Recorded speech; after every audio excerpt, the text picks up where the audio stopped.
네, 오늘 말씀의 제목은 복을 이어받는 자의 삶의 방식이라는 제목 가지고 하나님의 말씀 선포하도록 하겠습니다. 본문 말씀 베드로전서 3장 8절로 12절의 말씀은 첫 마디가 마지막으로 말하노니라고 했지만 사실은 계속 뒤에 4장도 있고 5장도 있고 후서도 있잖아요. 무슨 말씀이냐면 정말 중요하다. 우리 꼭 그렇게 얘기하잖아요. 예. 핵심을 얘기하려면 다시 한번 얘기하지만 마지막으로 말씀드리지만 이렇게 하는 것처럼 베드로도 그런 심정으로 메시지를 지금 남기고 있는 겁니다. 마지막으로 말하노니 라고 얘기하고 있어요. 그만큼 베드로전서의 아주 핵심적인 말씀의 구절이라는 뜻입니다. 하나님께서 성도를 부르실 때에는 그 목적이 다 있습니다. 그냥 우리를 부르신 것이 아니에요. 9절에 보면은 하나님이 성도를 부르신 목적이 9절에 딱 나와 있습니다. 뭐예요?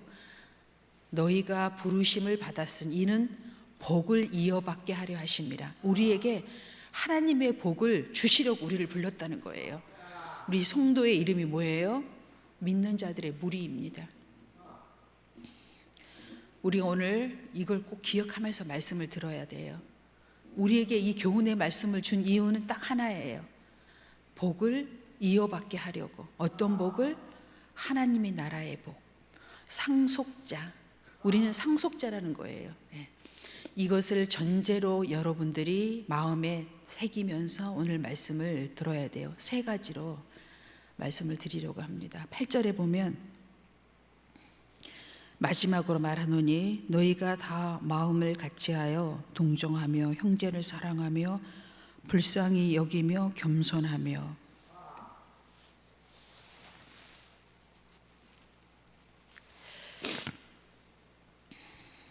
마음을 같이 해야만이 하나님의 뜻을 이룰 수 있다고 얘기하고 있어요. 그런데 마음을 같이 한다는 것이 쉬우면 여기에 써졌겠어요? 쉬운 건 없어요. 어렵단 얘기죠. 어려운데 마음을 같이 하래요. 근데 마음을 같이 하는 것이 어떤 것이냐면 나랑 마음이 다른 사람의 마음을 수용하라는 것이에요. 수용해 주라는 것입니다. 수용한다는 반대말이 무슨 얘기인 줄 아세요? 인색하다는 얘기예요. 그러니까 이제 수용하다는 뜻이 어떤 건지 충분히 이해가 되시죠? 우리가 이제 전도지를 들고 예를 들어서 밖에 전도지를 들고 나가서 그랬어요. 전도지를 주면서 교회 나오세요. 예수 믿으세요. 간단하게 멘트를 그렇게 했어요. 그런데 어떤 분은 웃으면서 이렇게 받는 분이 있어요. 어떤 분은 어때요? 관심 없어요. 이렇게 얘기해요. 교회 안 나가요. 뭐 여러 표현이 있는데 그 사람의 마음을 우리가 읽을 수가 있잖아요. 그냥 인색하게 얘기를 하는 사람이 있는가 하면 그냥 이렇게 그냥 받는 사람, 여러 가지 다른 멘트들이 있죠. 그러니까 우리가 수용하지 않으면 사실은 어때요? 하나님의 나라를 이룰 수 없다는 거예요. 믿는 자들에게 주는 말씀입니다. 그리스도 안에서. 그래서요, 저희들은 우리가 서로를 수용하지 않으면 하나님의 나라를 이룰 수가 없다. 근데 이 수용하는 내용들이 다양해요. 어떻게 다양해요? 마음을 같이하여 동정하며 사랑하며 불쌍히 여기며 겸손하며.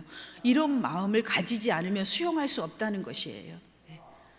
그런데 남을 불쌍히 여겨주고 겸손한 마음을 갖고 등등등 우리가 여러 가지 많은 하나님의 선을 이루기 위한 심령들이 있는데 이것들이 얼마나 어려운 것들이냐면 이 원어 성경에서 뭐라고 표현하고 있냐면 너희들의 창자가 뜨거워지기까지, 창자가 끊어지기까지 예를 쓰지 않으면 이 수용할 수 없고 라고 뜻이 표현되어 있어요. 그러니까 쉬운 게 아니라는 거지요. 그냥 수용하라, 수용, 아멘 이게 아니라는 거예요. 내 창자가 뜨거워져야 할 만큼 예를 써야만이 수용이 되어지고 불쌍히 여겨지고 사랑할 수 있고 동정할 수 있고 이런 뜻이에요. 쉬운 거예요. 다른 사람의 마음을 받아준다는 것이 그만큼 어렵다는 얘기예요. 거절하고 뿌리치고 인색하게 하는 건 너무 쉬워요. 지금 당장에도 할 수 있어요. 쉬우면 여기에 기록되지 않았을 거란 얘기예요. 하나님의 말씀이 기록된 한 말씀 한 말씀들은 쉬운 것이 하나도 없다는 거예요. 그런데요, 이게 너무 힘들고 고난스럽잖아요. 어려운 일이잖아요. 나랑 다른 사람을 받아준다는 게 얼마나 어려운 일이에요. 그래서 하나님께서 이걸 받아주면 우리에게 약속해 주셨어요. 뭐라고요? 나의 상속자로 나의 복을, 하늘의 복을 너희에게 이어받게 해주시겠다고. 그러니까 우리는 무슨 일을 할 때마다 그것만 생각하지 말고 그 다음 것도 생각하라는 거예요. 뭐예요? 내가 이걸 이겨내면 내 창자가 뜨거워질 때까지 인내하는 마음을 가지고 하나님의 말씀을 내가 이루려고 예를 쓰려고 할 때 어떻게 된다고요? 하나님의 복을 이어받을 수 있다는 거예요. 저는 최근에 사실 여러분에게 말씀은 드리지 않았지만 마음이 매우 무겁고 힘이 들었었습니다. 자유가 없었어요. 뭐 최근뿐만 아니고 솔직히 얘기하면 하나님께 부름을 받은 그날부터 지금까지 그랬어요. 구원을 넘어서 내가 감당해야 될 이 사명의 무게가 너무 힘이 들었습니다. 무겁고 계속 30년 넘게 내 마음에 짐이 있었어요. 무겁고 나를 눌러왔어요. 계속 내가 지금 잘하고 있는 건가? 하나님은 나를 어떻게 보고 계실까? 계속 그 마음이 너무나 힘이 들었습니다. 그럼 전번 주간에 새벽 기도를 하는데 머리를 숙여서 기도를 하려고 이렇게 무거운 마음으로 주여 이렇게 하는데 주님께서요 이렇게 말씀하셨어요. 정말 긴 오랜 시간을 나를 지켜보고 계시면서 하신 한 말씀이었어요. 그래, 무거웠지? 무겁지? 그런데 있지? 네가 한 거 아니야. 너는 흉내만 냈어. 내가 다 했어. 너는 흉내만 냈어. 근데 앞으로도 그럴 거야. 내가 다 할 거야. 너는 흉내만 낼 거야. 앞으로도. 이렇게 말씀하셨어요. 근데 그 말씀이 나를 가볍게 했어요. 자유롭게 했어요. 주님이 내게 주신 짐은 무거운 것이 아니었구나. 정말 내가 하는 것이 아니었구나. 다 주님이 하는 거였구나. 주님이 하셨구나. 너무나 마음이 가볍고 자유했어요. 자유했어요. 바로 이거구나. 자유라는 것이 이런 거구나. 우리가 지금 우리 이 말씀을 나누는데요, 어떤 거냐면 주님 앞으로 한 발자국을 우리가 내가 내 발로 믿음으로 들으려고 할 때 이미 내 발에 주님의 오른발이 얹어져 있었던 거예요. 근데 내가 가만히 있으면 주님이 안 움직여요. 나는 발을 내딛는 그 순간 주님이 내 오른발에 올라타고 계셨어요. 바로 그것을 내게 설명해 주셨어요. 우리가 하는 것은 바로 그것이에요. 주님의 말씀에 순종하려고 하는 순간 주님이 함께 하셔요. 그런데 나는 안 돼. 나는 못해. 나는 손해야. 이렇게 하면 내가 계속 손해보는 거야. 안 돼. 지금 내가 내 시간, 이 시간에 내가 이거 해야 되는데, 내가 이 물질로 이걸 써야 되는데, 이렇게 계산하면 아무것도 주님이 일을 안 해요. 언제요? 그럼에도 불구하고 내 발을 올리는 그 순간 주님이 내 발에 바로 올라타셨어요. 그걸 제게 설명해 주셨어요. 바로 주님의 일이란 이런 거구나. 내가 믿음으로 하려고 하는 순간 이미 주님이 시작하시는 거예요. 내가 가만히 있으면 아무것도 주님이 안 하셔요. 주님이 원하시는 건 바로 거기에요. 여러분이 참으려고 예를 쓰려고 하는 그 순간 이미 주님께서 참을 수 있는 힘을 주셔요. 그런데 나는 못해. 내가 왜 그렇게 해야 되는데, 내가 왜 계속 손해를 봐야 되는데, 나는 그렇게는 못해. 이제 더 이상은 못해. 이렇게 하는 순간 주님은 일 안 하세요. 내가 이렇게 계속 손해를 보는데도 나는 말씀을 잡고 하늘의 상속자로서 복을 이어받을 자임이니까 나는 해볼 거야 라는 생각을 하는 순간 주님이 내 마음 안에 올라타신다니까요. 역사를 이게 바로 믿음 생활, 신앙 생활이에요.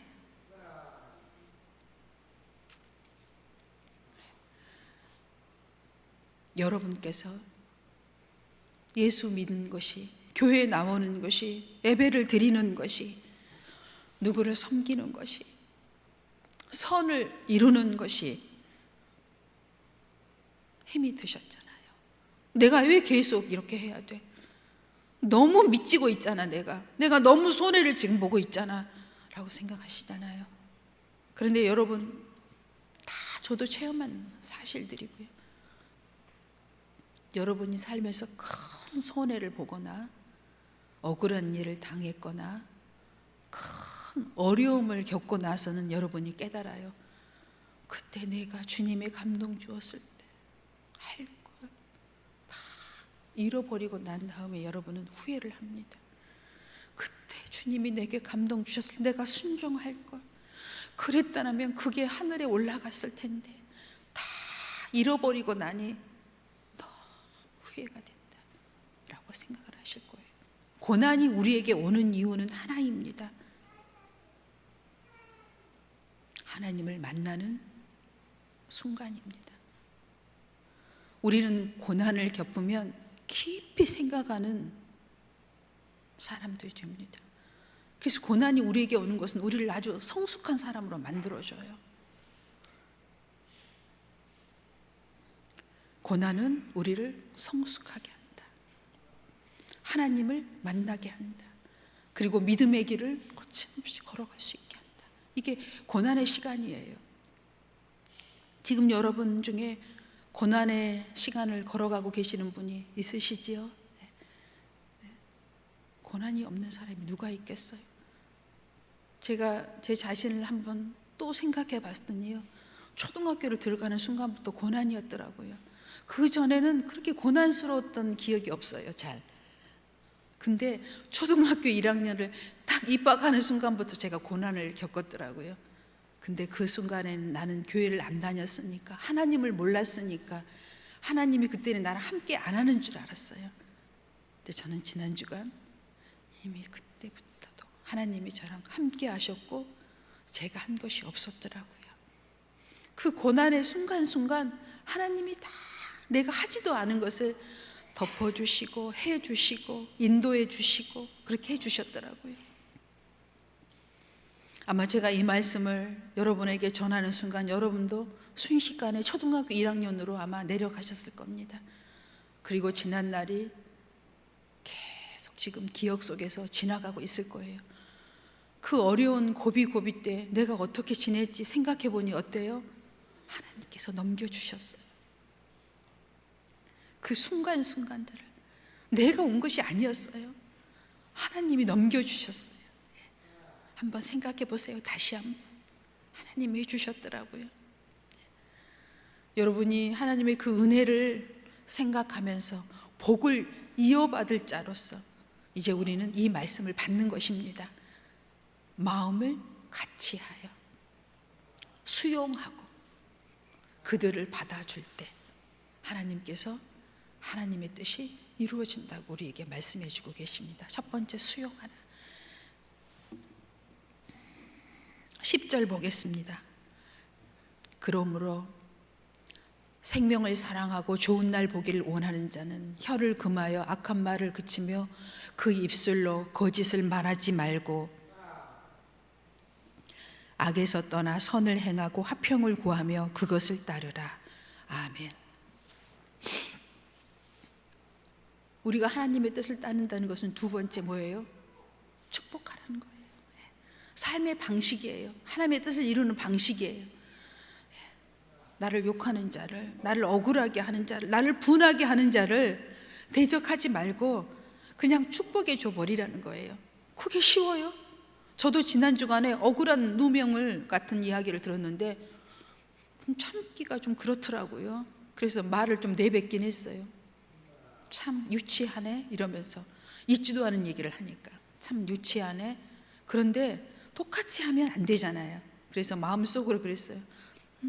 씹는 대로 뭐 거두겠지 그러면서 좀 억울하긴 하지만 뭐 지나고 보면 다 알겠지 이렇게 이제 중얼거렸습니다. 혼자. 있지도 않은 일을 있는 것처럼 얘기하고 분하게 만들고 이런 일들을 우리가 수도 없이 겪어요. 그럴 때 어떻게 할 거냐는 거예요. 믿는 자로서, 하나님의 부름을 받은 자로서, 성도로서, 고난 안에 있는 자들로서 어떻게 하겠냐는 거예요. 하나님께서 간단하게 답을 주십니다. 축복해버려. 그를 축복해버려. 예수님이 하신 것처럼. 저들은 저들의 죄를 알지 못하잖아요.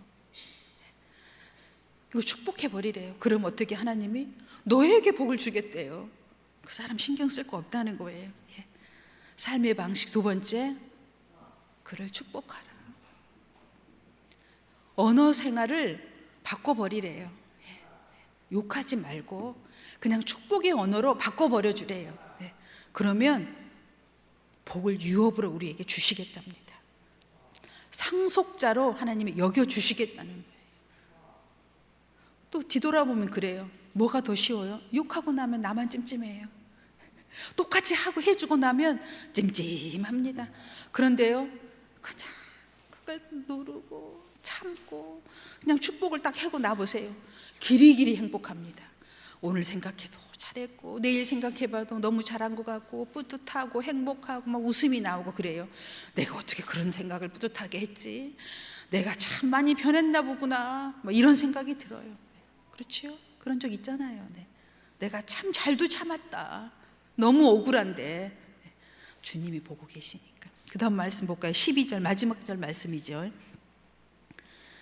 주의 눈은 의인을 향하시고 그의 귀는 의인의 간구에 기울이시되 주의 얼굴은 악행하는 자들을 대하시느니라 하였느니라. 아멘. 주님이 다 보고 있대요. 주님이 다 보고 있대요. 듣고 계신대요. 다 주님이 알고 있대요. 그러니 너희들이 힘들어하지 말래요. 내가 다 보고 듣고 알고 있대요. 너희를 상 주려고 지금 이 고난 가운데 넣었다는 거예요. 나를 만나게 하려고, 구원을 완성해 가려고. 믿어지십니까? 이것이 믿어지면 우리는 구별될 수밖에 없고 주님을 경외할 수밖에 없고 주의 날을 지킬 수밖에 없고 주의 계명들을 사랑할 수밖에 없고 그것들을 귀중히 여길 수밖에 없습니다. 시편 34편 12절로 14절 말씀 보겠습니다. 생명을 사모하고 연수를 사랑하여 복받기를 원하는 사람이 누구뇨? 내 혀를 악에서 금하며 내 입술을 거짓말에서 금할지어다. 악을 버리고 선을 행하며 화평을 찾아 따를지어다. 아멘. 같은 말씀이에요. 복의 원리에 대해서 우리에게 시편 기자가 말씀해 주고 있습니다. 힘이 들지만 이렇게 해보라는 거예요. 창자가 끊어지는 인내가 필요하지만 한번 해보라는 거예요. 그러면 어떻게 된다고요? 복을 이어받는다고요. 히브리서 12장 14절입니다. 모든 사람과 더불어 화평함과 거룩함을 따르라. 이것이 없이는 아무도 주를 보지 못하리라. 아멘. 하나님과 좋은 관계를 맺고 싶거들라 이렇게 하래요. 아멘. 역대하 16장 9절입니다. 여호와의 눈은 온 땅을 두루 감찰하사 전심으로 자기에게 향하는 자들을 위하여 능력을 베푸시나니 이 일은 왕이 망령되이 행하였은즉 이후부터는 왕에게 전쟁이 있으리라 하매. 아멘.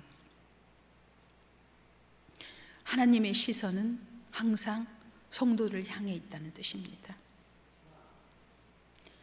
우리의 참과 거짓을 그분은 다 보고 듣고 알고 계신다는, 감찰하신다는 뜻입니다.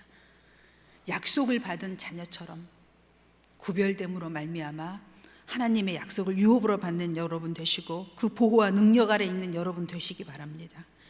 마지막 절입니다. 잠언 15장 3절입니다. 여호와의 눈은 어디서든지 악인과 선인을 감찰하시느니라. 아멘. 하나님은 애적에도 지금도 미래에도 여전히 우리를 감찰하고 보고 알고 계십니다. 항상 여러분이 이 말씀을 기억하시면서 하나님 나라를 침노해 가는 여러분 되시기 바랍니다. 기도하겠습니다.